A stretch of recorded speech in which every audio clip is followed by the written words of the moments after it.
Hey everybody, it's Pax. Maxine Newman, the previous lead designer for Arkham Horror, had a great little thread over on Twitter where she explains how they try to have every campaign feel different, but distinctly within the 1920 to 1930s Mythos Files aesthetic, whereas the standalones get a chance to stand out a bit. Whether it's a werewolf story, their take on Saw, or the campy 50s sci-fi movies for the blob that ate everything. This was presumably in response to a fairly large thread in the Arkham Horror LCG subreddit that was sort of an internal dialogue someone created explaining how they weren't too keen on the theming of the previewed investigator of the most recent article, and a few responses expressed some doubt towards the future of the game. Now, personally, I find new investigators to be the most exciting new player cards in terms of the depth of theory crafting discussions, and how investigators with novel concepts can really breathe life into the existing card pool. I also happen to think that the investigator that we got previewed is really cool thematically, mechanically, and I don't mind the goofier side of the mythos. I want to talk about the new investigator today, and it's my YouTube channel, so you can't really stop me. Whether you continue listening or not, I've already talked about it, and nothing you do can change that. Subject 5U-21, the anomaly, or Suzi, is a neutral investigator with one in each skill. She has the manifold trait, as is normal for blob life, and she begins the game with Ravenous in play, on the controlled hunger side. During upkeep, she draws an additional card and devours a non-weakness player card in her hand. As a free triggered ability, she can devour a non-story card controlled by an investigator at her location once per round. Her Elder Sign ability is +2. After this test ends, you may add a devoured card to its owner's hand, and she has 6 health and 6 sanity. Right away, we aren't getting the full picture, just that she draws a bit faster and probably likes to devour cards, so let's take a look at Ravenous. Ravenous is a permanent asset with the talent trait. Each time you devour a card, place it face down beneath Ravenous. You get +1 to each of your skills for each card beneath Ravenous, to a maximum of +5 to each of your skills. Then it also has a forced effect that makes you flip Ravenous over if you have 5 or more cards beneath it. So you're going to be increasing your stat line across the board by 1 every upkeep, as well as optionally increasing it by 1 with your free triggered ability if you have anything spare in play to devour, you or any of your friends. And that brings your skills to a maximum of 6 on the way up to 5 cards devoured under Ravenous. You can have a full round at 4 or 5 in each skill. So right off the bat, we're looking at an investigator that has a really strong built-in skill package that is going to be effectively removing cards from the game to sustain it and eventually flipping over to remove cards a bit more thoroughly. Because on the other side of Ravenous Hunger is the uncontrolled hunger. Each time you devour a card, you set it aside out of play.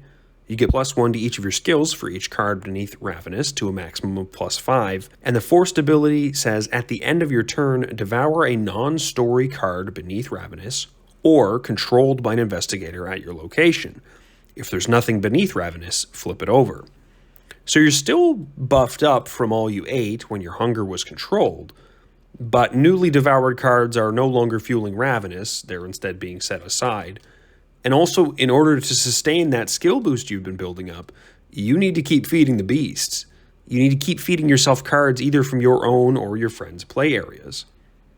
The next card in the article is Regurgitation, a 0-cost event with the power trait and a single printed wild icon. It's fast and can only be played during your turn. If Ravenous Uncontrolled Hunger is face up, flip it over. Choose and return up to 3 cards you devoured beneath Ravenous or set aside to their owner's hand. For each card returned this way, heal 1 damage or 1 horror. So holding on to one of these lets you kind of recover the cards that you might have been forced to devour but you didn't really want to, or keep your hunger at bay preemptively by flipping it from its uncontrolled hunger state back to its controlled hunger state. And notably, you don't have to be in uncontrolled hunger to play this card, it just lets you flip it. There's no conditionality to that. This gives you a lot more control over the cards being devoured, And it makes me think a lot about how you could essentially use this as a way to pop cards with uses back into players' hands after they've been emptied, or even just focusing on devouring skills and events from your hand, knowing that they'll always have the potential to be returned to your hand eventually.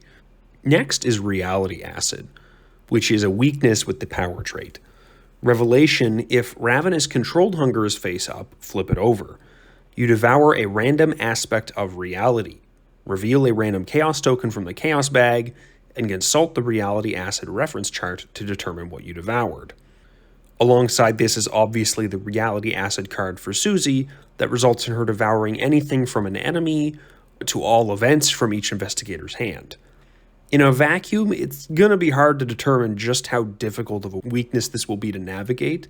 Flipping over from Controlled Hunger is obviously going to be pretty damaging to your game plan if you're kind of on the rise for your skills. Certain campaigns and difficulties will have different challenges inherently. For instance, on Expert, you won't be getting the +1 that just devours the top card of each investigator's discard pile. And you will have the potential to pull the -8, which will devour a signature card of another player regardless of the location. You can search their deck to resolve this. So what we're seeing is that Suzi can be brought up to that 6 skill stat line, kind of hovering around 4 or 5 with regurgitations.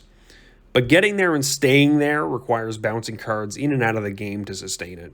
And all the while you're managing this weakness from putting you into the uncontrolled hunger state before you're really ready for it. And, holding on to regurgitation to manage that uncontrolled hunger when it's uncontrollable. She reminds me a lot of like a mashup of Amanda and Diana. Drawing a card every round like Amanda to fuel the ability, but the cards being put under Ravenous or set aside are boosting all of your skills, unlike just willpower for Diana.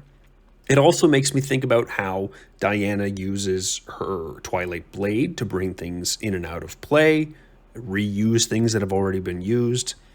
And it also makes me think about how Diana might include cards that let her more actively use cancels and ignores faster in order to boost her willpower up faster, since her reaction can be used once per phase. For Suzi, it's a forced once per round during your upkeep, but you can include other things to use with your free triggered ability. And the parallel I see here is cheap, fast assets like Magnifying Glass. Since the free triggered abilities are not just cards from hand, but cards controlled by players at your location, you need something that can be very readily put into play to keep you accelerating your stats quickly. For something like Magnifying Glass, why wouldn't you pay just 1 resource and no action for +1 to all of your stats rather than just +1 to intellect while you're investigating?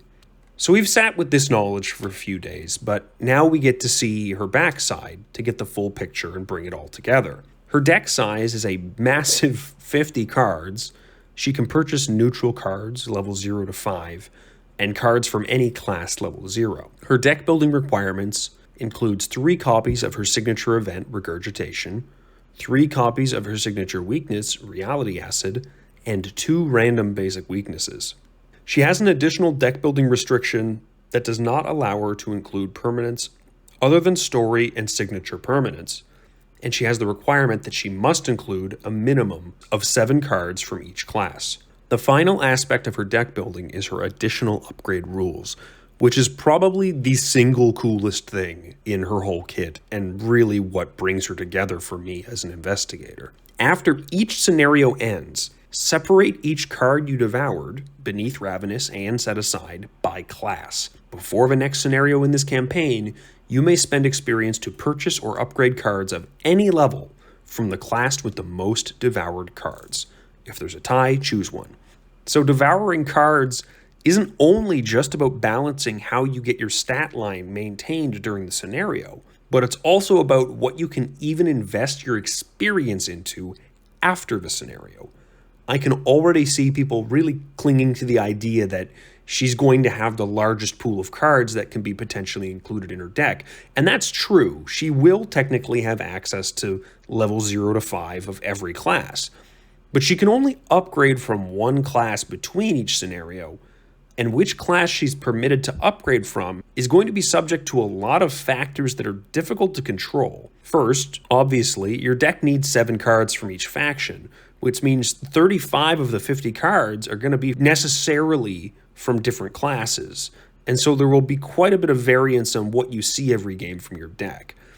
You will be able to choose what cards to devour from your hand and from play using your free triggered ability, but also you're going to be using that free triggered ability possibly on other players' cards, so that'll impact what you're able to upgrade, the other investigators at your table.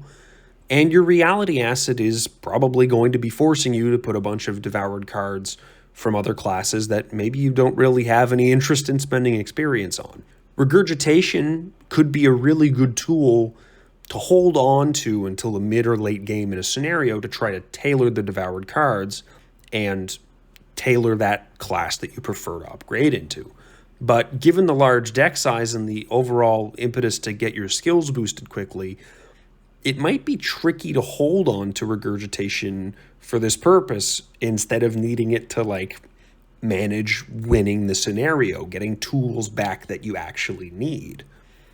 That being said, I think that Suzi is going to have a really strong affinity for multi-class cards, both because they fulfill her requirement to maintain 7 cards from each class in fewer cards so that she can include more cards from the class she wants to invest in, and also because they sort of help guide her deck towards 2 of the 5 classes having the most amount devoured if you try to lean hard into, one multi-class pairing like Guardian Seeker with a Michael Lee and On the Trail.